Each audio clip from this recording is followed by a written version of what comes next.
So we're very pleased this morning to welcome Mr. Alberto Carvalho as our next guest speaker. Mr. Carvalho has been Superintendent of Miami-Dade County Public Schools since September 2008. He's a nationally recognized expert on education transformation, leading Miami-Dade County Public Schools to become one of the nation's highest performing urban school systems. I think that warrants an applause there.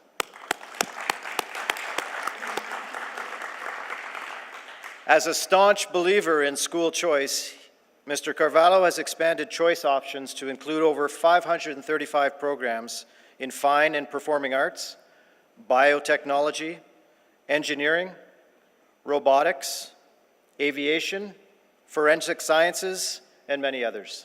We're delighted to have Mr. Carvalho with us, and with that, I'll introduce him.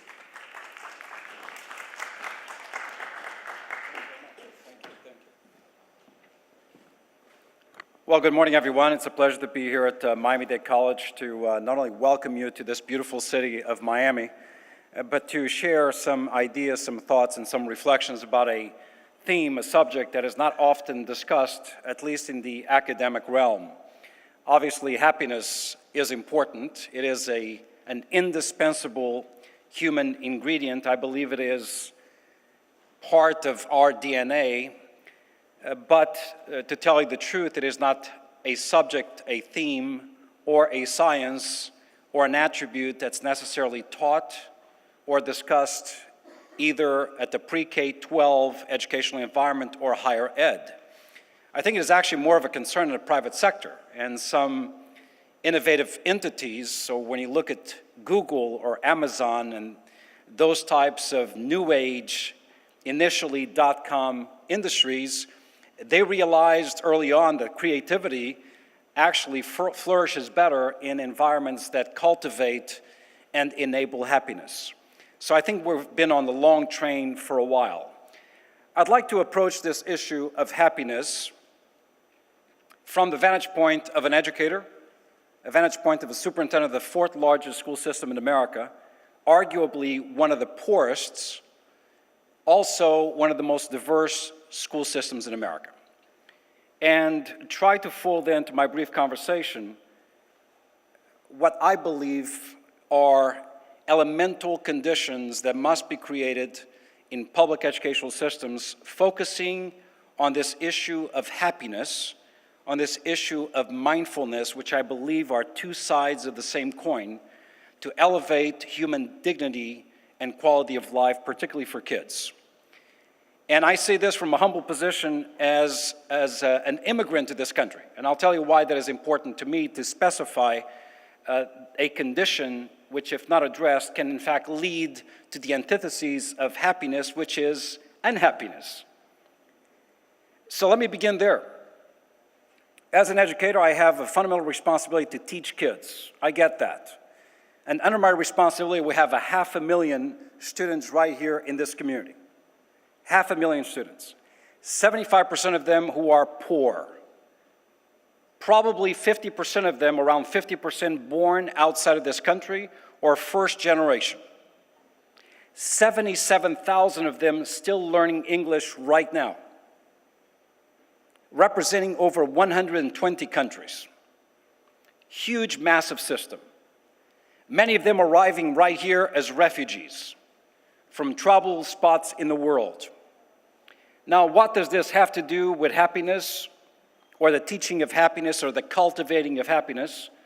Well, if you're poor, if you're homeless, and we do have a huge homelessness problem in Miami, over 6,000 kids who are of school age right now are homeless, living in shelters or double-backed with friends or friends of their parents.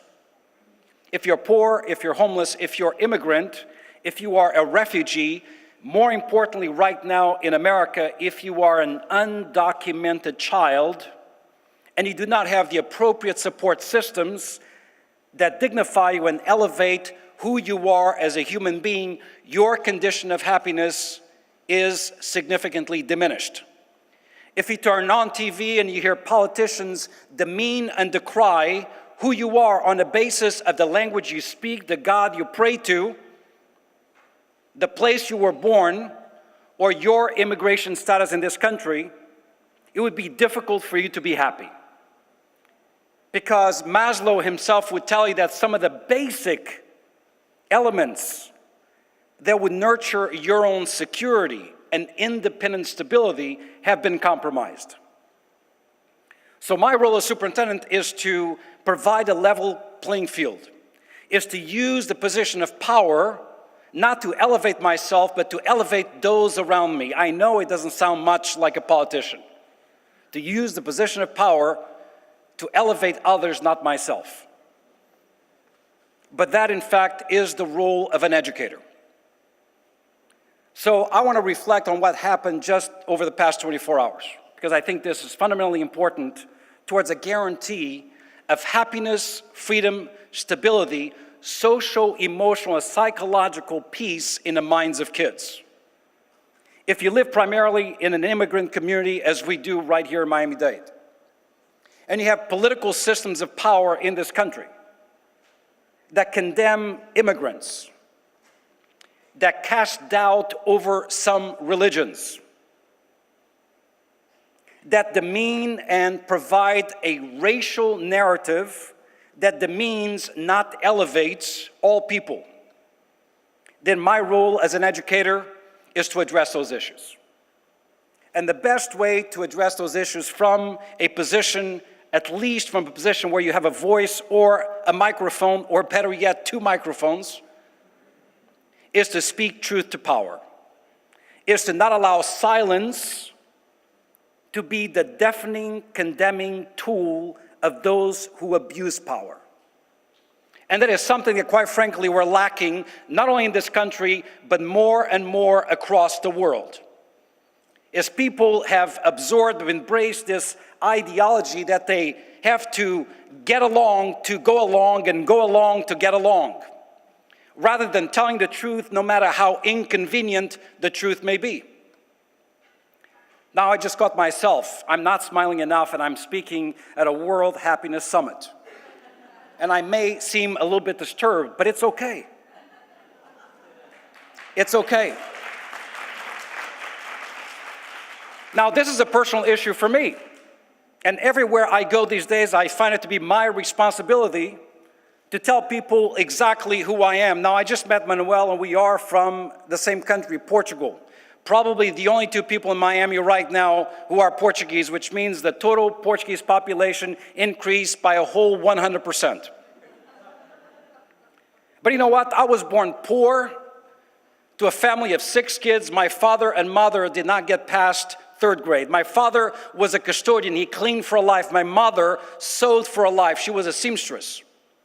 None of my brothers or sisters graduated high school. I was the only one. Grew up in a 1-room apartment in Lisbon with no running water or electricity. At 17, when I graduated high school, I knew if I stayed, my destiny would be the same as theirs and my parents. And there was dignity in their living. There was honor, but I wanted more. So I came to this country. And I admit, I hope there is no ICE or immigration officials in the house. I am an undocumented kid. I was an illegal alien in this country. I know what not being happy is like because of a threat. For no other reason, a threat. For no other reason other than me being who I am. Just think about that for a second. The greatest threat to happiness is someone else doubting you, condemning you, not because you did anything, but because you are something. Happiness is not having the basic comfort and safety of home. I was homeless in this country. Because if you do not have a right to work and you cannot find a job, and nobody can take you in, and if the identification papers are their conduit to something better, you may end up in a dark place where the hard concrete is your mattress and the stars in the sky are your blanket. Condemnation of who you are on the basis of the color of your skin or the God you pray to inflict mortal wounds on the possibility for happiness. not identifying, acknowledging disability both in young people and old, and casting them into a dark corner certainly reduces happiness. Rejecting somebody's humanity on the basis of their gender preference, or identification wounds happiness, because it is a condemnation of self. So I would be rejecting who I am, rejecting my genetic makeup, if I did not, number one, see myself in the eyes of the children I serve, and secondly, dare to break this deafening silence that often we hear around these issues. We're living in interesting times in this country, where often condemnation is not followed by indignation, but indignation is the right response to condemnation. So my response to elevate happiness, at least in the realm that I represent, schools, public schools that are indispensable towards building democracy, is by changing the culture, at least in these beacons of hope and opportunity, and denying schools from being bastions of judgment and persecution. Let schools be safe havens and safe places from criticism and persecution of immigration, of racism, of socio-economic promises that demean some just to elevate others. A place of acceptance where race and nationality, language matter not, for all children are children of the same God. Schools, these places where each child is seen as a genius, if we, the adults, are smart enough, not them, to unlock their full potential. That to me is happiness. It is the enabling of happiness by removing those tangible, contextual variables that force kids to fall into opportunity gaps. As I said, for me, this is personal, for I fell into many. It is my responsibility now to anticipate them and fill those gaps for those who will follow me. It is my responsibility now to create happiness by removing unhappy conditions, condemning conditions, judgmental conditions, prejudicial conditions that hurt adults and forever change children. I met a 10-year-old little girl yesterday. Yesterday I had a board meeting. And I met this 10-year-old girl who smiled, notwithstanding her condition. And I'd like to detail that condition for you. You see, her mother is a dreamer, which means she's here on a temporary executive order that is potentially compromised as we speak, which means she fears every single day. Why does she fear? Because her daughter, Jasmine, was born in this country, so she's a U.S. citizen. Her mother is not. And her father is an undocumented, illegal alien, which I resent that terminology of illegal alien. Because unless you show me a Martian in handcuffs, I don't know what an illegal alien is. So I had to listen to Jasmine tell me that every day she wakes up and the first thought in her mind is fear. The first feeling in her heart is anxiety, because she does not know if her father will be picked up or if her mother's temporary protection shall be lifted. You can't be happy if that is your condition.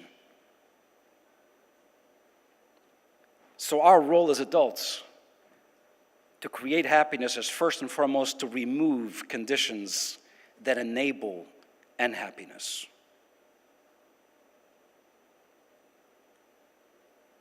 And I would not be my father's son.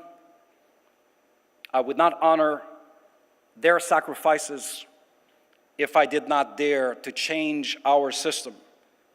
The fourth largest in America, the most immigrant, one of the poorest, for the better.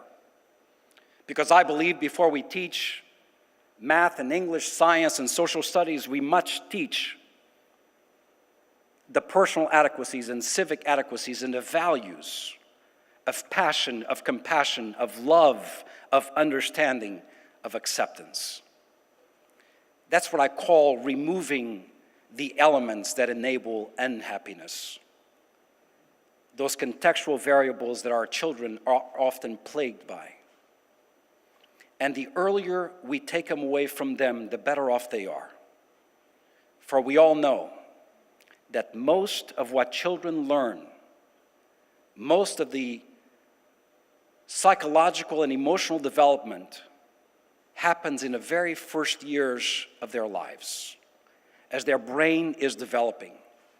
Not matching them against the appropriate, caring, loving, supporting social attributes is depriving them of this fundamentally human right called happiness. I'd like to leave you with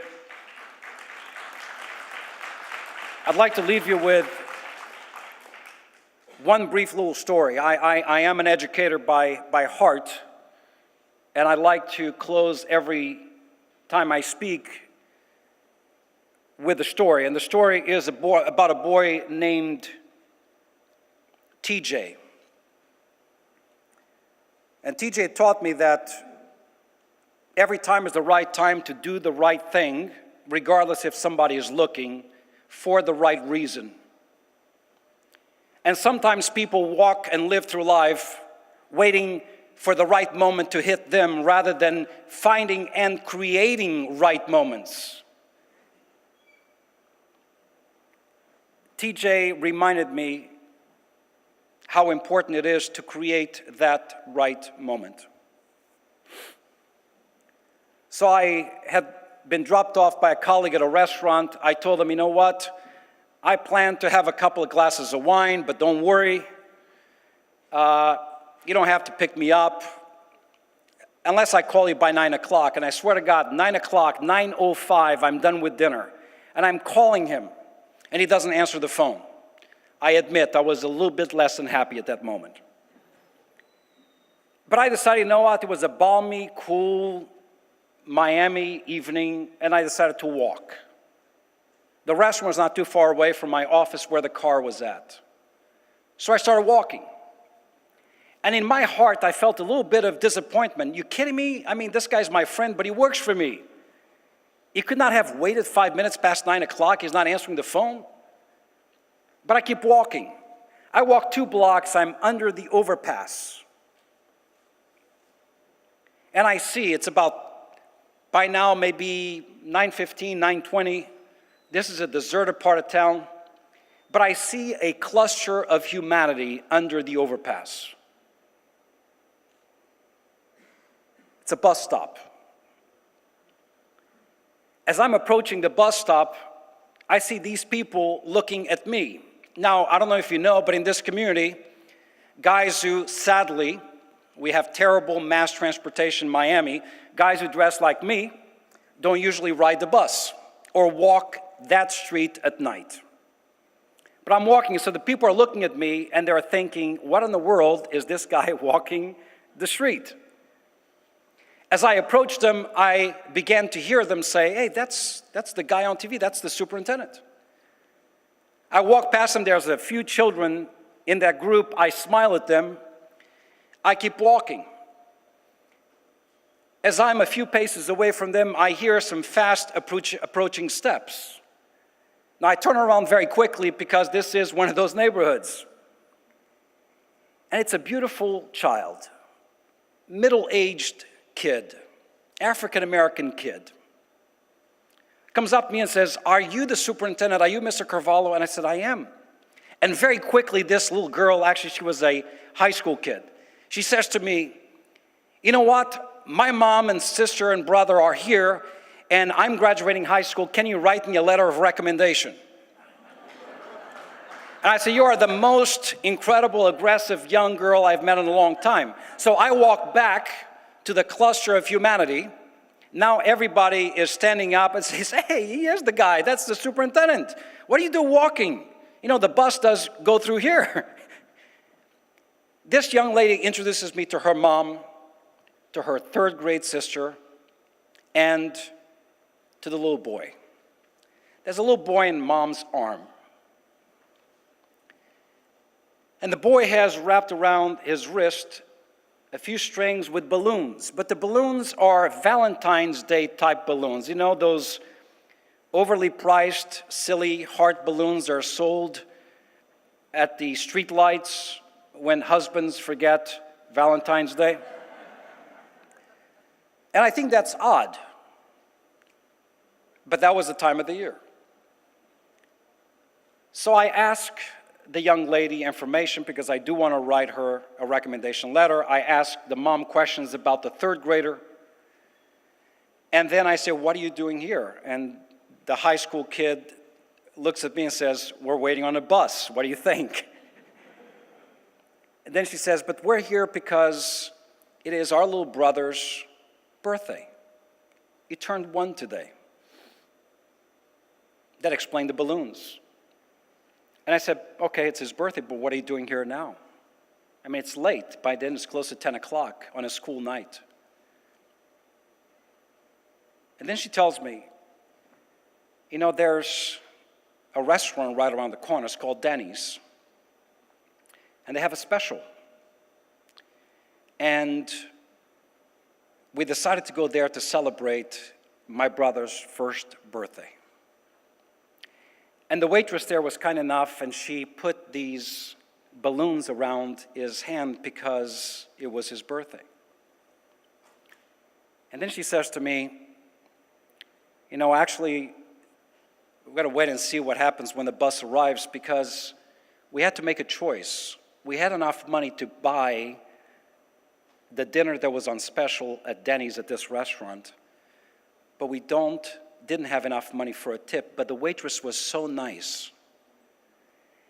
And she gave my little brother the balloons, and it made him so happy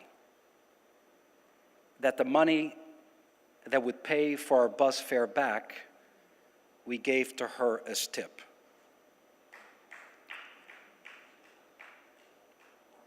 So here's a family waiting on the bus, not knowing if they're going to be able to travel. Because as poor as they are, they created a moment of happiness that was shared first by the waitress and then reciprocated via infection by this poor family who in gratitude gave what they had, knowing that perhaps they would have to walk their way back home. Now, I decided to commit an illegal action at that time. This was before Uber was legal in Miami, and I called Uber to put these folks in the vehicle. Uber came, took them away. The girl is in college today. I did write her the letter of recommendation. But then I kept walking that night. I felt that my angst and disappointment over my colleague not waiting for me gave me an opportunity to be taught again a lesson about humility and about the true meaning of humanity. And I walked about 20 blocks. The strange thing that happened was that as I kept walking, I saw homeless individuals who were experiencing some level of addiction, individuals who were on the wrong side of the tracks, as they say. Nobody ever stopped for them, but often a police cruiser would drive by and they would stop. Particularly if they were stopped at the light, they would roll down their window and say, "Hey, sir, are you okay?" Not once did I see a police cruiser stop and ask one of the people who were visibly not okay if they were okay. I count my encounter with that family as a moment of redemption that taught me something that we can never forget. It is our responsibility to create the moments that dignify and elevate humanity. It is our responsibility to not look down, to look up at those who are below us. It is our responsibility to look at the homeless man under the bridge. It is our responsibility to call out injustice. It is our responsibility, if you have power, to embrace decency and demand it. So my friends, while you're in Miami, experience that feeling. This is a beautiful community plagued by incredible challenges, where gleaming, shining high-rises that threaten the skies are being built in the shadows of the worst poverty that could be seen in this country, where Bentleys roll right in front of homeless people, and the darker the tint on the window, the higher the protection. There is a better way. And I really do believe that conversations like this one will bring light to what often is a dark moment for many around us. Thank you very much.